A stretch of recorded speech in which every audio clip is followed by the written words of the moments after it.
Hi guys, welcome to Tamil Skills channel. Okay friends, நம்ம இன்னைக்கு பார்க்க போகிற அப்டேட் என்ன அப்படின்னு பார்த்தீங்கன்னா ஆர்பிஎஃப் ஓகேங்களா, ரயில்வே ப்ரொடெக்ஷன் ஃபோர்ஸ் அவங்களுக்கான எஸ்ஐ சரிங்களா, எஸ்ஐ எக்ஸாம் எழுதிருந்தீங்க அப்படின்னா உங்களுக்கு இந்த வீடியோ ஓகேங்களா. ஸோ இந்த வீடியோ என்ன சொல்கிறேன்னா ஆன்சர் கீ ஃப்ரெண்ட்ஸ் ஓகேங்களா. ஆன்சர் கீ வந்து அவங்க வந்து லான்ச் பண்ணியிருக்காங்க. அதை வந்து நீங்கள் எப்படி பார்க்கணும் அப்படிங்கிறது நிறைய டவுட் வரும் சரிங்களா. அது எப்படி பார்க்கணும்னு சொல்லி தர்றேன். சேம் டைம் ஆன்சர் கீ வந்துடுச்சு அப்படின்னாலே இதோட ரிசல்ட்டும் இன்னும் எக்ஸ்பெக்டட் 1 or 2 வீக்ஸ் சரிங்களா. வித் ஆன்சர் கீக்கு அடுத்து 1 or 2 வீக்ஸ்க்குள்ளேயே உங்களுக்கு ரிசல்ட் எக்ஸ்பெக்ட் பண்ணலாம் ஓகேங்களா. Okay friends, okay answer key வந்து வச்சு நம்மளுடைய மார்க் நம்ம செக் பண்ணிக்கலாம். இதை வச்சு நம்மளுடைய எக்ஸ்பெக்ட் மார்க் எவ்வளோ இருக்குங்கிறதும் தெரிஞ்சிக்கலாம். அதுக்கு அடுத்து என்னென்னா ரிசல்ட்டுக்கு உள்ள கட் ஆஃப் என்ன இருக்கும் அப்படிங்கிறத நம்ம நெக்ஸ்ட் வீடியோவில் சொல்கிறேன். ஓகே ஃப்ரெண்ட்ஸ், ஸோ இப்போ பார்த்தீங்கன்னா நம்ம roll number and register number ரெண்டில் எதை யூஸ் பண்ணணும் அப்படின்னு கேட்டிங்கன்னா கண்டிப்பாக ரெஜிஸ்டர் நம்பர் வந்து இன்னைக்கு தேவைப்பட போகிறது கிடையாது சரிங்களா. ஸோ ரெஜிஸ்டர் நம்பர் தேவையில்லை. உங்களுடைய ஹால் டிக்கெட் எடுத்து வச்சுக்கோங்க. ஸோ ஹால் டிக்கெட் பாருங்கள், அதில் வந்து இந்த இடத்துல உங்கள் ஃபோட்டோ இருக்குன்னா ஃபோட்டோக்கு நியரஸ்ட்டில் உங்களுக்கு வந்து கொடுத்துருப்பாங்க ஃப்ரெண்ட்ஸ். இந்த இடத்துல கொடுத்துருப்பாங்க. அது என்னென்னு பார்த்தீங்கன்னா ரோல் நம்பர் சரிங்களா. அது என்ன ஃபார்மெட்டில் இருக்கும் அப்படின்னு பார்த்தீங்கன்னா ஜஸ்ட் A/OB/ அப்புறம் ஒரு நம்பர் சரிங்களா. ஸோ இந்த ஃபார்மெட்டில் தான் உங்களுடைய ரோல் நம்பர் இருக்கும். ஸோ நீங்கள் இது என்ன பண்ணணும்னா தப்பாக எழுதக்கூடாது. அதாவது இந்த கோடு போடுற இடத்துல இந்த கோடு தான் போடணும். இந்த மாதிரி ஒரு ஸ்லாண்டிங் கோட் கண்டிப்பாக எல்லா கீபோர்ட்லையும் இருக்கும். ஸோ நீங்கள் அதை யூஸ் பண்ணுங்கள். அதுக்கப்புறம் ஸ்பேஸ்லாம் விடாதீங்க, அப்புறம் கமா போடாதீங்க, அப்புறம் வேறு எந்த கீபோர்ட்ஸ் யூஸ் பண்ணாதீங்க. இன்னொரு முக்கியமான விஷயம் ஃப்ரெண்ட்ஸ் என்னென்னா இந்த மாதிரி கேபிட்டல் லெட்டர்ஸ் கொடுத்துருக்க இடத்துலலாம் கேபிட்டல் மட்டும் தான் யூஸ் பண்ணணும். நீங்கள் இப்போ இந்த ஏக்கு பதிலாக ஸ்மால் ஏ அப்புறம் 0B இந்த மாதிரி ஸ்மால்லாம் யூஸ் பண்ணிங்கன்னா அது ஏற்றுக்காது, தப்புன்னு சொல்லிடும் ஓகேங்களா. ஓகே, இது வந்து ரோல் நம்பரில் உள்ள ப்ராப்ளம்ஸ். ஸோ நீங்கள் அதெல்லாம் கரெக்டாக கொடுத்தீங்கன்னா இந்த இடத்துல என்ட்ரு பண்ணிடுங்க. அதுக்கு அடுத்து பார்த்தீங்க அப்படின்னா enter your date of birth. உங்களுடைய டேட் ஆஃப் பர்த் இதில் என்ட்ரு பண்ணுங்கள் சரிங்களா. கரெக்டாக தெரிஞ்சிருக்கும். அதுக்கப்புறம் பார்த்தீங்கன்னா நீங்கள் என்னைக்கு எக்ஸாம் எழுதுனீங்க, உங்களுடைய எக்ஸாம் டேட் என்ன ஓகேங்களா, அதை என்ட்ரு பண்ணுங்கள். ஸோ நீங்கள் வந்து ஜனவரியில் எழுதிருப்பீங்க. ஸோ அந்த ஜனவரி டேட் எழுதுங்க. அதை 3 நீங்கள் கரெக்டாக கொடுத்துட்டீங்க. இந்த 3 நீங்கள் கரெக்டாக கொடுத்துட்டீங்க அப்படின்னா நீங்கள் வந்து இந்த செலக்ட் பேட்ச் கொடுக்கும்போது உங்களுடைய ஷிஃப்ட் டைமிங் இருக்குது பார்த்தீங்களா ஃப்ரெண்ட்ஸ். ஸோ அது வந்து கரெக்டாக ஷோ பண்ணிடும். ஸோ நான் பார்த்தீங்கன்னா இப்போ கொடுத்தா எனக்கு வந்து ஒன்றும் வராது, நான் இன்னும் ஃபில்அப் பண்ணல. ஓகே, இந்த 4 கரெக்டாக கொடுத்ததுக்கப்புறம் அடுத்து என்ன வரும் பார்த்தீங்கன்னா கேப்சா. ஸோ இந்த கேப்சா வந்து கேஸ் சென்சிட்டிவ் அப்படி சொல்லுவாங்க. கேஸ் சென்சிட்டிவ்னா வேறு ஒன்றும் இல்லை, அதாவது கேபிட்டல் லெட்டர்ஸை கேபிட்டலாகவும் ஸ்மால் லெட்டர்ஸை ஸ்மாலாகவும் எழுதணும். ஸோ அந்த மாதிரி டைப் பண்ணி நீங்கள் இந்த பாக்ஸ் ஃபுல்லாக பண்ணிடுங்க. அதுக்கப்புறம் சப்மிட் கொடுங்க சரிங்களா.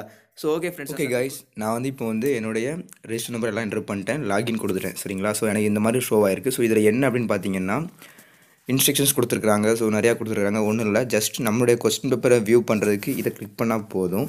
அதுக்கப்புறம் வியூ பண்ணி முடிச்சதுக்கப்புறம் நமக்கு ஏதாவது தப்பு இருக்குது, நான் வந்து இதை அப்ஜெக்ஷன் பண்ணுறேன் அந்த மாதிரிலாம் நடச்சிருந்தோன்னா ஸோ ஆட் அப்ஜெக்ஷன் இதை யூஸ் பண்ணலாம் சரிங்களா. ஸோ இந்த இடத்துல வந்து உங்களுடைய ஃபஸ்ட்டு கொஸ்டின் நம்பர், அதுக்கப்புறம் கேட்டகரி, அதுக்கப்புறம் அப்ஜெக்ஷன் டீட்டெயில்ஸ், அப்புறம் சென்ட் பண்ணிக்கலாம். ஓகே ஃப்ரெண்ட்ஸ், ஸோ நான் வந்து கொஸ்டின் பேப்பரை பார்க்குறேன் பாருங்கள். So guys, question paper open ஆகிடுச்சு ஃப்ரெண்ட்ஸ். ஸோ இதை எப்படி நீங்கள் வந்து கரெக்டாக செக் பண்ணுறது அப்படின்னு பார்த்தீங்கன்னா இவங்க வந்து 2 விதமாக இண்டிகேட் பண்ணுறாங்க. ஒன்று ஆன்சரை வந்து க்ரீன் மார்க்கில் அதாவது ஹைலைட் பண்ணி காட்டுறாங்க. இன்னொன்று இந்த டாட்ஸ் இந்த சர்க்கிள் இருக்குது பார்த்தீங்களா, இதை வந்து ஷேடோ பண்ணி காட்டுறாங்க. ஸோ நீங்கள் ஷேடோ பண்ணிடுற டாட்ஸ் எல்லாமே நீங்கள் டிக் பண்ணது சரிங்களா.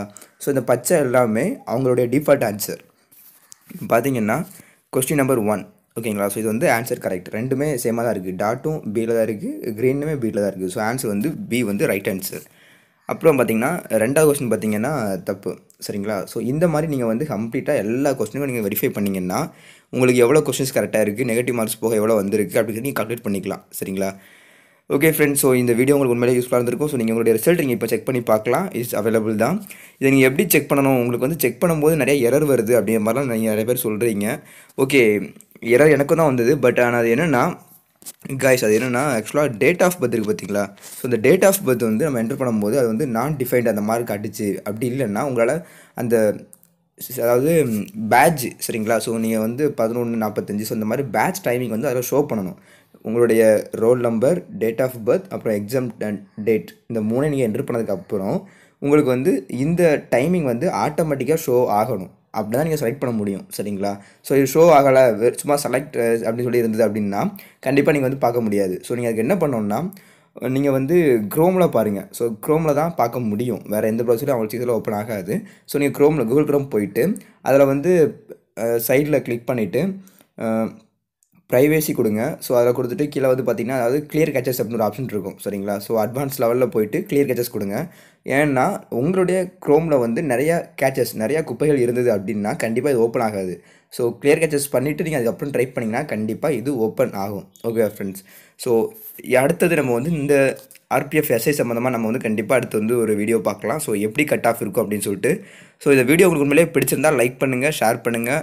உங்கள் ஃப்ரெண்ட்ஸ் எல்லாருமே சொல்லுங்கள் ஃப்ரெண்ட்ஸ். ஸோ தேங்க்ஸ் ஃபார் வாட்சிங் தமிழ் ஸ்கில்ஸ் சேனல். தேங்க்யூ.